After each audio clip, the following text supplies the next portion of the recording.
Euzu billahi mineşşeytanirracim. Bismillahirrahmanirrahim. Elhamdülillahi rabbil alamin. Allahumme salli ve sellim ve barik ala seyyidina Muhammed. El-Fatih lima ughliqa vel khatem lima sebeqa nasiril hakkı bil hakkı vel hadi ila siratikel müstakim ve ala ali hakkı kadr ve miqdaril azim. Selamun aleyküm ve rahmetullah. Möhtərəm Cemaat-ül Müslimin, Ramazan ayının ilk 10 günü artıq ötmüşdür. Peyğəmbərimiz sallallahu aleyhi və səlləm Ramazan ayının günlərini 3 yerə bölüb və onun barəsində buyurub ki, Əvvəl şəhr Ramazan rəhmətun. Ramazan ayının əvvəli rəhmətdir. Və əvsətuhu məğfirətun, ortası məğfirətdir. Və axiruhu itqu minənnar, sonu isə, axırı isə cəhənnəm ateşindən qurtulmadır.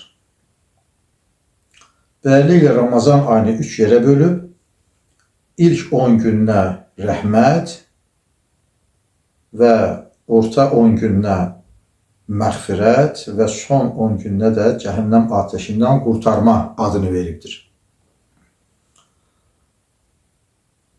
Bu, hər halda biz möminlər üçün böyük bir müjdədir. Amma bu hədisi biz necə başa düşməliyik? Hədis şərifdə bildirilir ki, Ramazan ayının ortası rəhmətdir. Birinci anlamaq lazımdır ki, rəhmət nə deməkdir? Məlum olsun ki, Peyğəmbərimiz əleyhissalam hədis şəriflərdə buyurur, Allah Teala öz rəhmətini 100 yerə bölüb və onun bir hissəsini dünyaya təcəlli elətdirib və qalan 99'u isə axirət gündə qulların hesabı üçün saxlayıb, yəni axirət gününə təcəlli eləyəcək. Və hədis şərifin davamında buyurur ki, vəhşi şirin balasını rahat süd əmsin deyə ayağını bir qədər yuxarı qaldırması Allah-u Teala'nın rəhmətinin bir cilvəsidir. Əslində ondan ayrılan bir ət parçasıdır. Ağılsız da heyvandır, amma Allah Teala ona şəfqət hissini verib ki, balasını yedirsin, böyütsün. Düzdür, sonra onu ayırır. Amma o kiçik vaxtında Allah Teala onun qəlbinə o rəhmətindən bir cilvə salıb ki, o vəhşi ət yiyən heyvan balasını əmizdirir, hətta rahat əmsin deyə ayağını qaldırır. Qalan 99'u ilə isə indi biz müqayisə edin ki, qiyamət gündə Cenab-ı Allah qullarına nə cür müamilə buyuracaq, Allah Teala rəhməti ilə bizləri əfv məğfirət eləsin. Amin. Allah-u Teala'nın rəhməti genişdir. Və ayət cəllərdə çox yerdə buyurur və Bəqərə surəsində buyurur ki, İnnəllaha qafurur rəhim. Allah-u Teala bağışlayandır və bunda şübhə yoxdur və rəhimlidir. Kitablarda yazılıb ki, keçmiş ümmətlərdə Peyğəmbərimiz əleyhissalam xəbər verir, bir qatil, serial qətillər törədən birisi 99 şəxsi qətl edir və bir günləri həyatından bezir və insanlardan soruşur ki, mən neyniyim, mən özümü Allaha bağışlata bilərəmmi? Onlar da bir yerdə bir rahibi məsləhət bilirlər ki, o ibadətçil, biləyən birisidir, onu ilə məsləhətləş ki, nə eləmək lazımdır? Allah səni bağışlayar ya yox. O qətildə sadə bir şey deyil, kimisə ailəsini başsız qoyub, kimisə dul qoyub və s. Gedir həmin o keşin, abidin, hər neysə rahibin yanına, o dinləyir bunu və deyir ki, sən ki bu qədər qətil törətmisən, Allah səni bağışlamaz. Sənin üçün yəni bağışlanacaq bir deyil, iki deyil, üç deyil. Heç biri bağışlamaq olmaz, qaldı 99. və onun ümidini Allahdan üzür. Və o qatil 99 qoy 100 olsun deyib o abidi öldürür. Və bir müddət yenə belə asi kifir gəzir. Və yenə də düşünür, daşınır. Deyir, yox, mən nəsə bu işin bir çıxış yolu olmalıdır. Mən neyniyim? Və yenə də biləyən adamlardan, ətrafından soruşur. Ona dağda, bir ucqar yerdə bir gözəl bir alimin, abidin olduğunu xəbər verirlər. Bu qatil həmən o zatın, alimin, arifin yanına gedir və vəziyyətini ona danışır. O da deyir ki, Allah-u Teala'nın rəhməti əngindir, genişdir. Heç kim Allahın rəhmətini məhdudlaşdıra bilməz. Əlbəttə, sən peşman olsun, Allaha dönsün, tövbə eləsin, Allah Teala səni bağışlayır. Çox sevinir və tövbə edir həmin o arif zatın yanında. Həmin arif zat deyir ki, amma bir məsələ var ki, o günahları ki, sən o cəmaatın yanında eləmişsən, xalqın içində eləmişsən, ora qayıtma, ora getmə. Ged özün üçün başqa yurd, yuva, məskən sal, başqa yerdə yaşa. Razılaşır, o arif zatın xeyr duasını alır, oradan uzaqlaşır, bir miqdar getdikdən sonra ömrü tamam olur, heç o yerə gedib çatmamış bir səbəbdən vəfat edir. Məlumdur ki, insan başsız deyildir, insan ruhunu qəbz edən mələklər vardır, ruhunu aparan mələklər vardır. Bu ayrıca bir bəhsdir. Hansı mələklər, azab mələklər necə gəlir, rəhmət mələklər necə gəlir? Onun üçün də mələklər gəlirlər. Bu mələklərin arasında bu ölüm gününə qədər elə cinayətlərlə, eybəcər işlərlə məşğul olan bir adam kimi məşhurdur. Azab mələklər gəlir ki, hər hal ki, bu qatil bunlarlıqdır və bunlar aparacaqlar onu cəzalandırmağa. Amma ora rəhmət mələkləri də gəlir. Onlar deyirlər ki, bu nə qədər də cinayətkar olsa da, amma bu son nəfəsində tövbə etdi, alim yanına gəldi, alimin sözünü dinlədi, tövbə elədi, o işlərdən peşman oldu, əl götürdü, göz yaşı tökdü və o paklıq, tövbəkarlıq niyyəti ilə alim yanından ayrıldı və onun üçün də bu kişi bizlikdir. Onların arasındakı mübahisəni çözmək üçün, iki qrup mələyin arasındakı mübahisəni çözmək üçün Allah Teala ora bir mələk göndərir. O mələk hər iki tərəfi dinlədikdən sonra hökm verir ki, ölmüş olduğu yerdən ölçsünlər. Alimin yanına yaxındımı, tövbə elədiyi yerə yaxındımı, yoxsa günahları eləmiş olduğu yerə yaxındımı? Və ölçülür və məlum olur ki, çox az miqdar, hətta yazır ki, döşü, sinəsi bir qədər alimə sarı, tövbə olunan yerə sarı çevrilmiş halda bir qarış filan belə yaxın olduğu üçün hökm olunur ki, orada Allah Teala buna rəhm edibdir, tövbəsinə qəbul edibdir, ona mərhəmət eləyibdir və o səbəbdən də ömür boyu günah etməsinə baxmayaraq nəticə etibarilə o peşman olduğundan Allah ona mərhəmət edir. Bu üzür yerlərində ki, rəhmətə gedənlərə, vəfat eləyənlərə Allah rəhmət eləsin deyirik. Demirik Allah məğfirət eləsin. Bunu deməkdə də bir qəbahət yoxdur əslində. Amma niyə dilimizdə Allah rəhmət etsin var? Çünki məğfirət etsin, nə qədər günahı varsa o günahını silsin deməkdir. Rəhmət etsin isə nə qədər günahını silibsə, günahının sayıca, miqdarınca Allah ona savab yazsın deməkdir. İki qat, yəni burada dua vardır. Onun üçün də bu Orta Asiya xalqları bir-birlərinə çoxsoğul yerinə rəhmət deyərək öz təşəkkürlərini bildirirlər. Demək Allah-u Teala'nın rəhməti o qədərdir ki, bir insan yaşının hansı həddində olsa da, əməl nə qədər eybəcər olsa da, əgər tövbə etsə, Allaha qayıtsa, Allah Teala onu bağışlayar.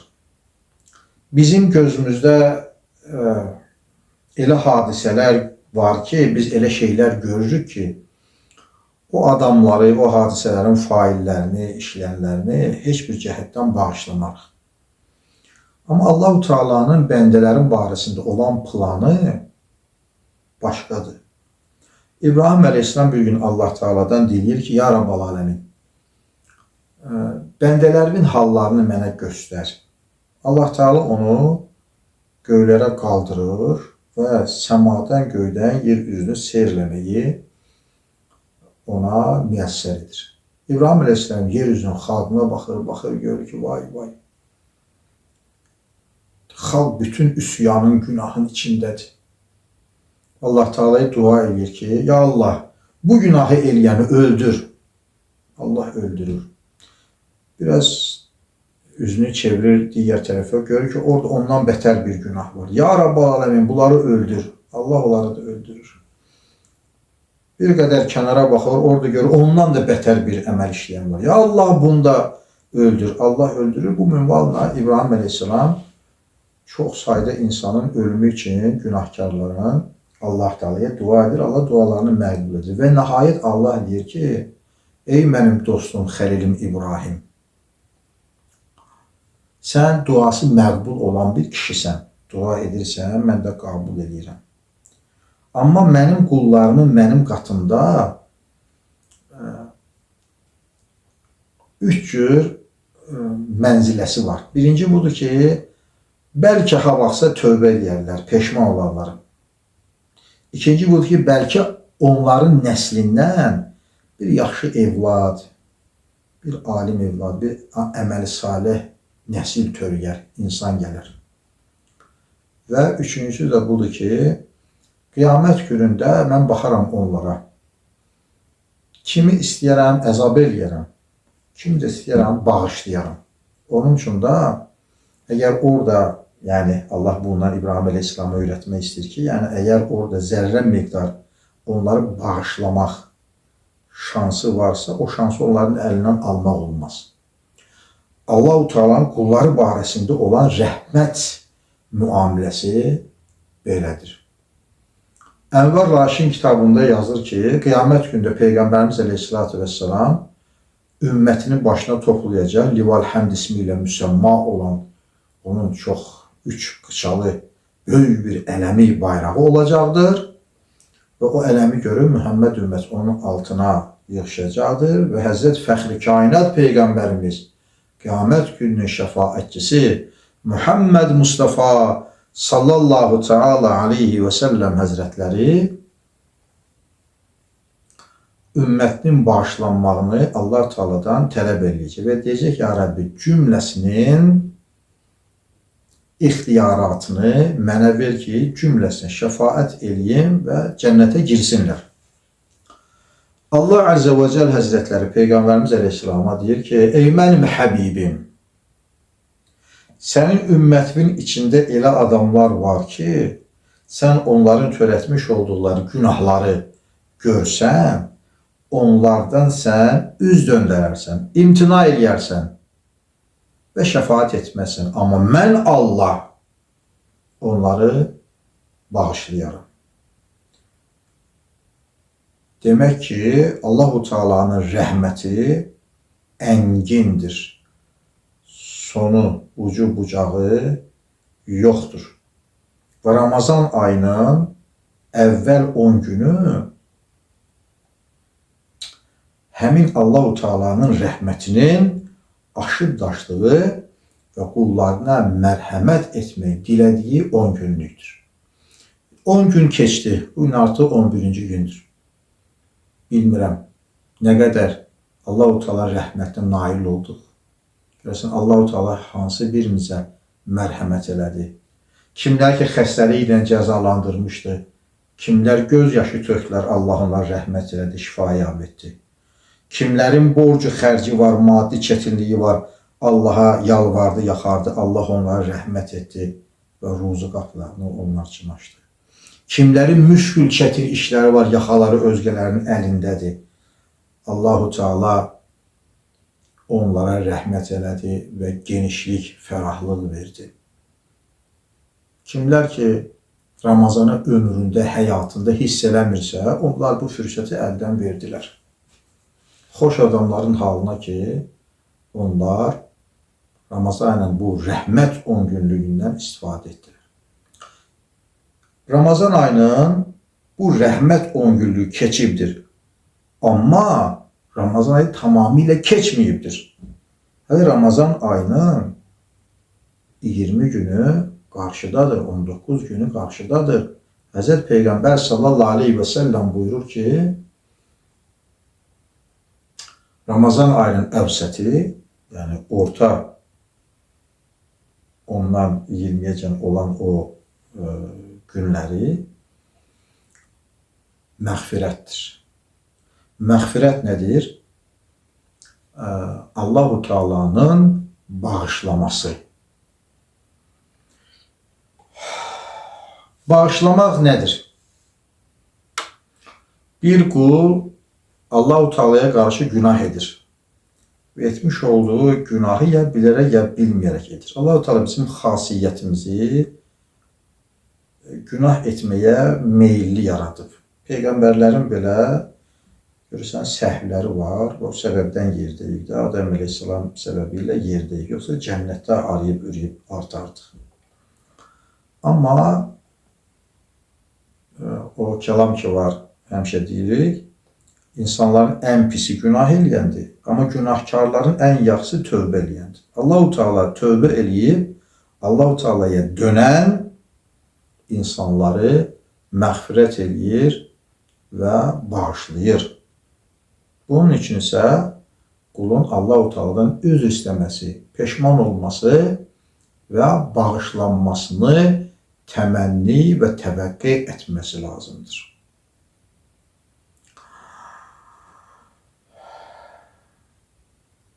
Rəvayət olunur ki, bir zat xalqın içində günahkar bir adam kimi tanınır. İçkiçi, qadınlarla əyyaşlıq edən və s. Məscidə getməyən, məscidə getsə belə insanlar tərəfindən xoş qarşılanmayan və s. Hətta buna qohum, qardaş, evdə tanış biliş irad eləyiblər ki, bugünün sabahı da var, sən sabah ölərsən, sən cənazən qalacaq əldə ayaqda, cəmaat gəlməyəcək. Necə olacaq sənin halın? Və bu insan elə tutmuş olduğu yolla gedib və bir günlər vəfat edib. Və heç kim onun cənazəsinə getməyib. Çünki xalq tərəfindən bu adam əyyaş insan kimi tanınır. Və nəhayət onun həyat yoldaşı və anası onu bir örtüyün üzərinə uzadır və meytini, cənazəsini sürüyə-sürüyə obadan, eldən kənara çıxartır. Və gətirir qəbristanlığın yanına ki, orada bir çuxur qazsın, bunu dəfn eləsin, çünki heç kim yaxına gəlmir.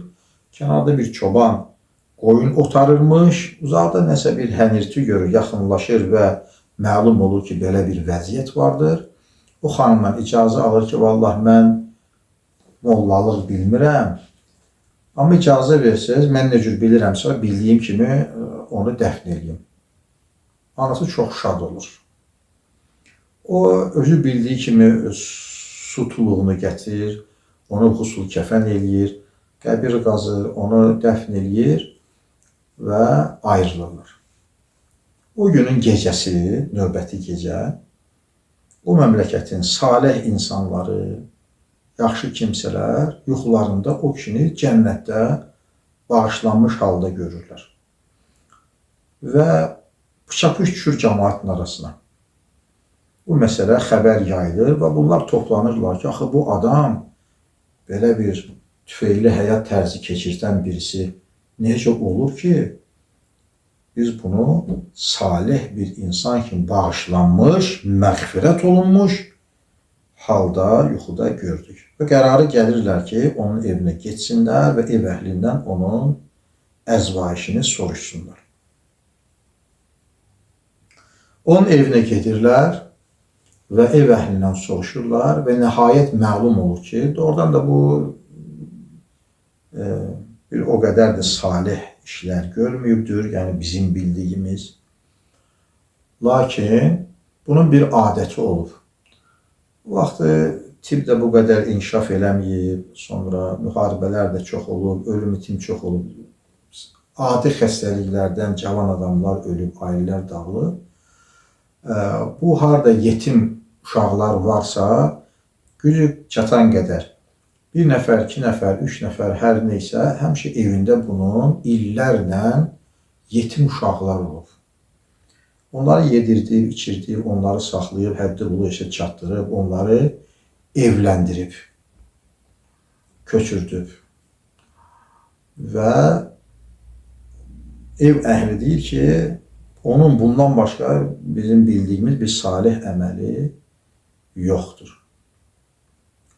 Və onlar o evdən ayrılırlar və gedirlər o çobanın yanına. Və çobana deyirlər ki, sən ki bunu yumusan, kəfənləmirsən, dəfnləmirsən, axır nə oxumusan, nə demirsən?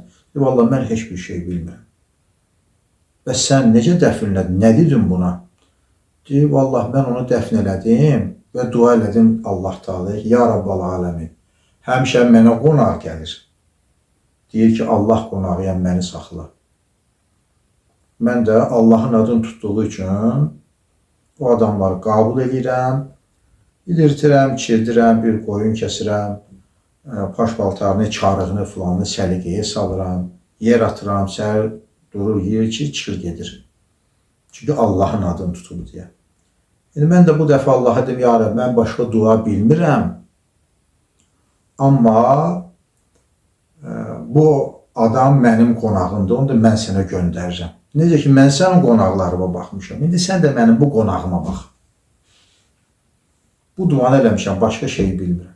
Və məlum olur ki, o adamın həm o salih əməlləri, həm onun ardınca o salih əməlinin səbəbi bir salih adamın onun qabağına çıxmasıdır. Və Allah Teala onu məğfirət eləyibdir. O, bütün ömrünü salih əməllərlə keçirməsə də, amma etmiş olduğu yetimdarlıq, ona yetimə sahib çıxmaqlıq, onun namusunu gözləməklik səbəb olurdur ki, Allah Teala onu bağışlasın, çobanı da onun qabağına çıxartsın. Demək ki, Allah Teala bəndəsini bağışlamaq üçün bəhanə axtarır, əgər belə demək caizdirsə. Bir səbəb olsun ki, Allah Teala onu bağışlasın.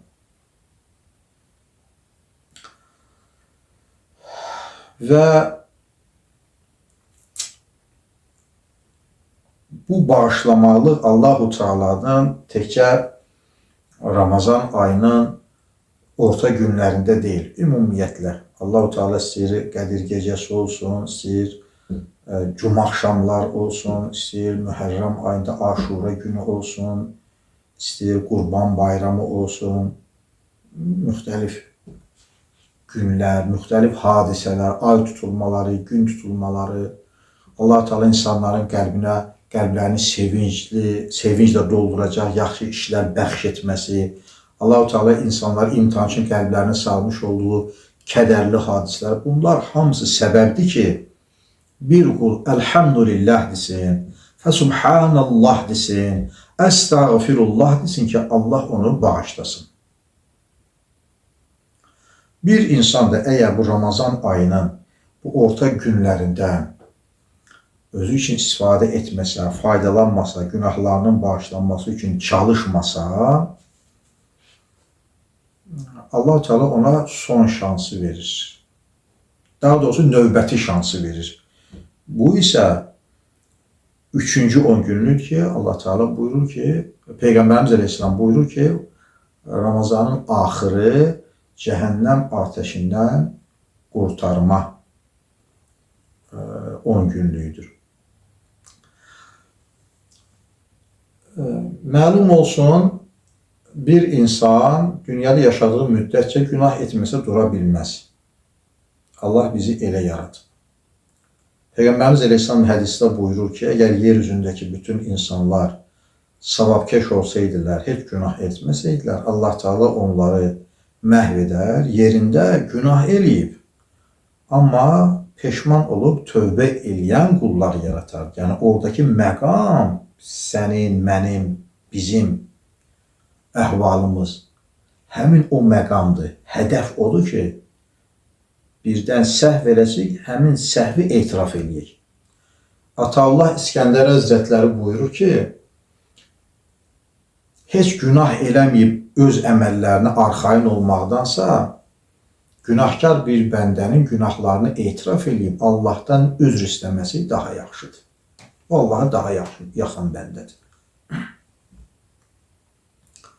Möhtərəm cəmaat, bir xoşa gəlməz ifadə var cəmaatın içində. Deyirlər ki, ay kişi, günaha cəsarət verir bir adam digərinə. Elə qorxma, günahım mənim boynuma, o mənlikdir. Ümumiyyətlə anlayaq ki, günah nədir? Tilkə hududullah. Allah Teala deyir ki, bu Allah Teala'nın sərhədləridir, hududlarıdır. Nələr? Halallar və sərhəd. Sərhəddə onun tərəfi artıq haramdır. O sərhəddi aşmaq günah etmək deməkdir. Günah elə bir işdir ki, əgər bir insan günah işləyibsə, o günaha görə mütləq o adam cəzalandırılacaq. Onun bir qarşılığı var. Çünki dünyada fiziki qanun vardır, təsir əks təsirlə bərabərdir. Nə qədər bərk olacaqsın, o qədər əlin ağırtacaq. O cəza ya dünyada olur, ya axirətdə olur. Əsasən axirətdə olur, amma ibrət olsun deyə arada dünyada da olur. Böyle bir ki, dünyada bir insan həddini aşıb, gedib bir adamı döyüb, ya devlətin radarına düşüb, ya polisin qabağında, göz qarşısında cinayət eləyib, devlət məmurunun təhqir eləyib. Nə olur? Buna görə mütləq o adam cəzalanmalıdır. O cəzalanması devlətdə öz başına olur. Elə bir məmləkət olsa ki, heç orada türmə, zindan yoxdur, həbs yoxdur ki, cəmaat o qədər yaxşıdır. Amma o yaxşı cəmaatın içindən bir nəfər də olsa, islah olunmaz adam çıxsa, onun üçün bir otaqlı islah otağı deyək. Mütləq onun üçün hazırlanacaq. Çünki bu adamın azadlıqda olması digər vətəndaşların azadlığının məhdudlaşmasına səbəbdir. Onun üçün də günah və yaxud da ki, günaha təşəbbüsə ruhlandırmaq bu mütləq cəza ilə nəticələnir. O mütləq özümü, evladımı, evimi, ruhumu, canımı mütləq cəzalanır. O qədər bunun misalları var. Heç mənim danışmağıma ehtiyac da yoxdur. Bir qədər bəsirət, ibrət gözü ilə bir sağa, bir sola, bir qonşuya, belə bir qohuma, keçmişə, indiyə baxsın, baxıb görərik ki, o qudurğan adamlar, azmı, çoxmu, həddini aşan adamlar, onları Allah Teala nə hallara salır. Amma yenə deyirəm, burada dünya cəza yeridir, o axirətdəki başqa. Dünyada biraz ibrət alar deyə Allah Teala az da olsa onları bizə göstərir. Və etmiş olduğumuz günahlar mütləq cəhənnəmlə nəticələnir. Allah-u Teala buyurur ki, və ləhum əzabun əlim. Və onlar üçün şiddətli, dözülməz cəza vardır. Bu, həddini aşan insanlar üçün. Deyir ki, Peyğəmbərimiz sallallahu aleyhi ve sellem, keçmiş qədim ümmətlərdə ən günahkar Amma qəlbində bir miskal da olsa iman olan adamın son olaraq cəhənnəmdən çıxdığını mən görür kimiyəm. Yəni, burada bir bötəriz hakim izahat verim ki, inanan insanlar inandıqları halda günah ediblərsə və etmiş ol günahlara dünyada peşman olmayıblarsa, Allahdan öz bağışlanmalarını diləməyiblərsə, o nisbətdə cəhənnəmə düşəcəklər. Günahlarının miqdarınca. Amma əbədi olaraq kafirlər və müşriklər kimi, münafiqlər kimi cəhənnəmdə əbədi qalmayacaqlar. Bir miqdar sonra, o bir miqdar da 15 sutka deyil. Bu bir miqdar milyon illərə qədər uzana biləcək bir miqdardır. Allah mühafizə buyursun. Allah rəhməti ilə müamilə buyursun. Günahlarımızı məğfirət eləsin. Cəhənnəmin qoxusunu, iyini, əhvalını, ateşini, tüstüsünü bizlərə göstərməsin, yandırmasın, qoxulatmasın, bildirməsin. Qeyri hesab və la əzab, quşlar kimi uçub, siratdan keçib, cənnətdə şad və xurram olan qullarının zümrəsinə bizləri daxil eləsin. Amin. Həzrət Muhammed Mustafa'nın 30 il Qur'anın hörmətinə. Sallallahu aleyhi və səlləm. Amma düşənlər olacaqdır. Bu cəhənnəmə düşənlər cəhənnəmdən günahları təmizləndikcə çıxacaqlar. Bu gəlib bir deyim ki, 10 min illər, 100 min illər çəkəcək. Amma ən axırıncı çıxan adam kimdirsə bu ümmətdən deyildir, qədim ümmətlərdən. Keçmiş peyğəmbərlərdən. Peyğəmbər Əleyhisselam buyurur ki, mən onu görür kimiyəm ki, o dizlərin üstündə kömür kimi sürünə-sürünə cəhənnəmdən çıxır. Və Allah-u Teala ona deyir ki, sən istəyirsənmi ki, dünyadakı bir padişahın məmləkəti boyda sənə bir ərazi verim cənnətdə? O da halsız, amansız, ağlı başından çıxıb, dizlərinin üstündə sürünə-sürünə gəlib, Allah-u Teala'ya deyir ki, ya Rabbi, sən aləmlərin Rəbbi olduğun halda mənim bu zəlalətli, pis günümdə məni ilə zarafat edirsən, əhlə salırsan məni. Allah-u Teala deyir ki, bəlkə dünyadakı bir devlətin 10 misli sənə cənnətdə bir yer verim. O da ver ya Rabbi deyir. Və bu minvalla Allah Teala onu bağışlayır və cənnətinə böyük bir ərazini ona bəxş edir. Əvvəli olaraq cənnətdə. Bu cəhənnəmə düşüb, min cür əzablar, işgəncələr görüb, etmiş olduğu əməllərə görə alçalıb, kömürləşib, amma günahlardan təmizlənib çıxan ən axırıncı adamdır. Nə məcbur idi? Niyə düşməli idi ki? Niyə düşməliyik ki? Əlimizdə fürsət var. Fürsət tövbədir. Allah-u Teala məğfirətini tərəfimizdə rəhmətini cəlb etməkdir. Bu Ramazan ayı fürsətdir. Bu 10 gün də Ramazanın son 10 günü. Cəhənnəm ateşindən qurtarma 10 günüdür. Yasin surəsində Estaizu billah. İnna ca'ilna fi a'naqihim aghlalan fahiya ila al-azghan fahum muqmahun sadaqallahu azim.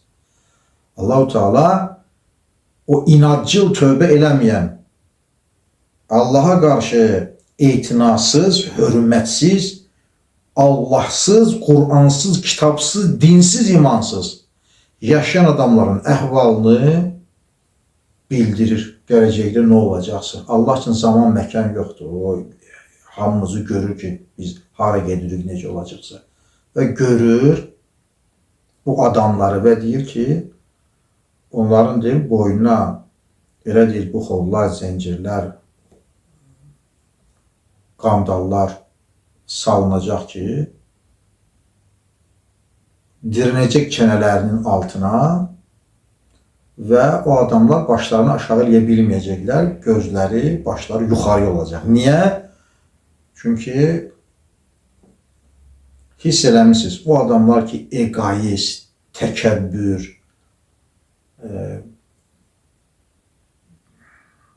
bəncil, özünü görməyib özgələrinin ayıbı ilə məşğul olan adamlar, onlara nəsihət eləyəndə ki, olmaz, keflərinə deyir, forslarını sığışdırmırlar, nəsihət qəbul etmək istəmirlər, cavanlıqları onları sərxoş eləyib, pulları onları divanə eləyib, vəzifələri onları dəli günə qoyub.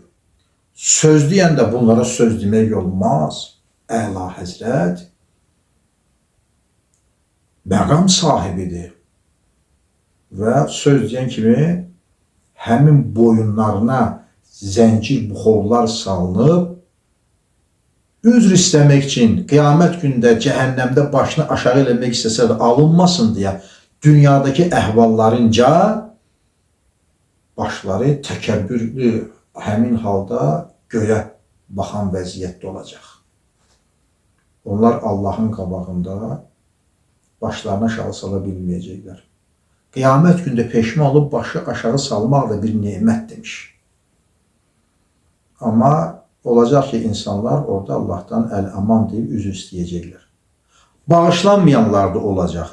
Nə ki, bu Ramazan ayına laqədər hədisdədir ki, Peyğəmbər əleyhissalam buyurur, sallallahu aleyhi və səlləm, qiyamət gündə mən bir cavan oğlan gördüm. Onu itəliyə qırmanclarla döyə-döyə qaynar qırmanc gətirəcəklər. O məni görəcək, va Muhammed deyib məndən imdad istəyəcək. Mən soruşanda ki, bu nə əməl sahibidir, mənə deyəcəklər ki, bu Ramazan ayında yeyib içib kef eləyən bir cavan idi. Heç fikirləşmirdi ki, Ramazan deyən bir şey var.